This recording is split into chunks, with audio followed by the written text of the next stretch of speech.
Hey everyone, welcome back to Colours Shrimp Australia. So this week's video is going to be how I made the Band B, which I call it the Band B, but it's the white banded B shrimp. So I'm just going to document how I did this process because someone's requested this video. But hopefully you enjoy it. So in the video I'll cover what inspired me to do it, the progression I did, the culling, and everything like that. So this shrimp uses the Ghost Bee line. So I used that line, and then I selected the bands over many generations, I think about 15 all up. And I'll show the progression of how I did this. So this all stemmed from about 2018 when I first saw this book, Invertebrates. And I thought I was flicking through and I really liked one of the shrimp in there, and I thought, oh, I'm going to try and make that. And this is just documenting the process I went through. So this is the book I'm referring to. It's Invertebrates by Chris Lucap, and this is the photo of the banded bee. So you can clearly see it's got two bands on it, which are clear but pigmented clear, and then you've got the clear shrimp underneath. So it's sort of like picture a PRL, but where the white is, this is obviously white coloured, but where the red is, it's clear. So it's a two-toned white coloured shrimp, and I think it looks really neat. So this first clip is actually the originals I started with. So you can see they're quite opaque, not much white in them. And this is what I started the project with. So this is the day one sort of video here. So you can see what I started with, and I'll progress you through the time. So this clip is about late 2019, early 2020. And I was starting to get a few that had white markings on it. But this was just a random scoop out of the tank so you could see.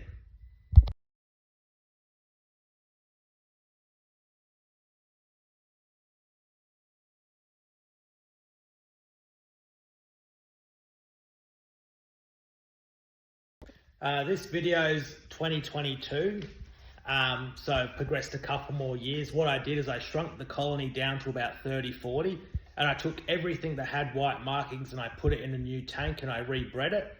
And I just let every baby go to try and get more and more because I just wanted more numbers. And this is the tank that I selected from, that I'll show you the next selection in the next clip. As you can see in this clip, I bred a lot of shrimp. There was probably 300 odd shrimp in this tank total with all the juvies, and I was culling and all, and I wasn't getting heaps and heaps with markings, but I was getting a lot more. So right here in the left hand screen you can see one that's got nice markings. I then took all of those and rebred them. So the next phase was about 2023. I then took everything that had markings and I put it all in one tank. And these photos of that's pretty much what all the shrimp looked like.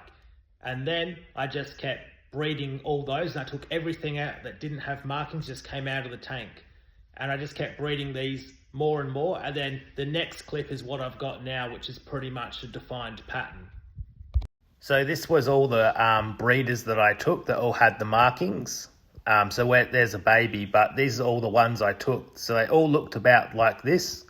So they all looked really nice. They had some banding on them.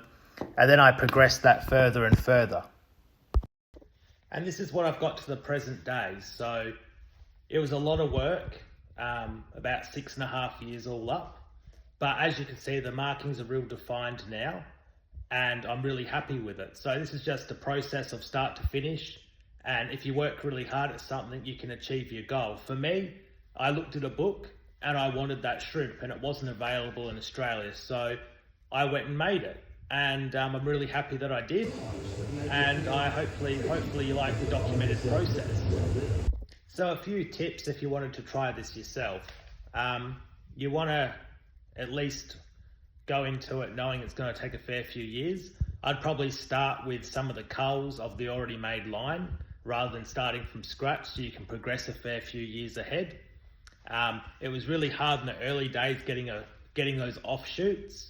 Whereas if you already had some that had a bit of white on them, you could probably speed it up. You could probably cut your time in half, to be honest. Water-wise, TB parameters, they work really well for me.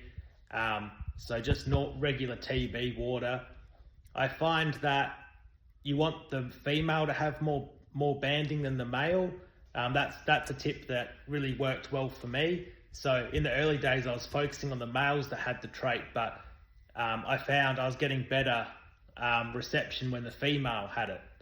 Had more banding than the male, and over time I got to pick a good male as well, but I was more focusing on the female later in the project because that was rewarding me a lot more. I found that the markings were quite subtle in the early days, and as I progressed it more and more, I got more breakthroughs. It sort of didn't happen all at once. It was a very slow process, but again, I did start from scratch. Whereas if you started, fair few generations in, it'd be a quick process. I find they're pretty stable now.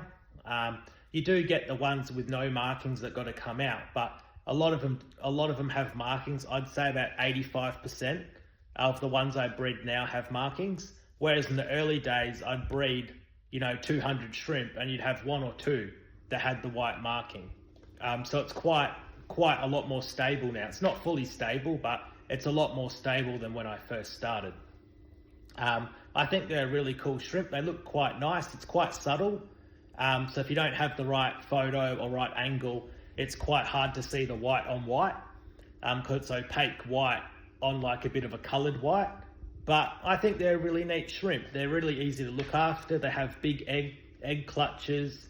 The babies survive really well.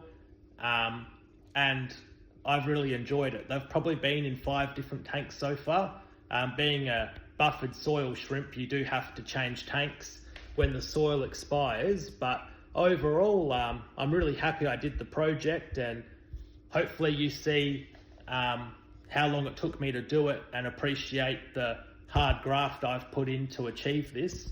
But just thought I'd document the process because a couple of people asked me to.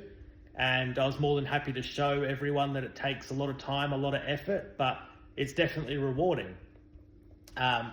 So yeah, I'll catch you guys next Friday for another video. If you got any video ideas, send me a message. I'd appreciate if you subscribe to the channel and like the video, and I'll catch you next week.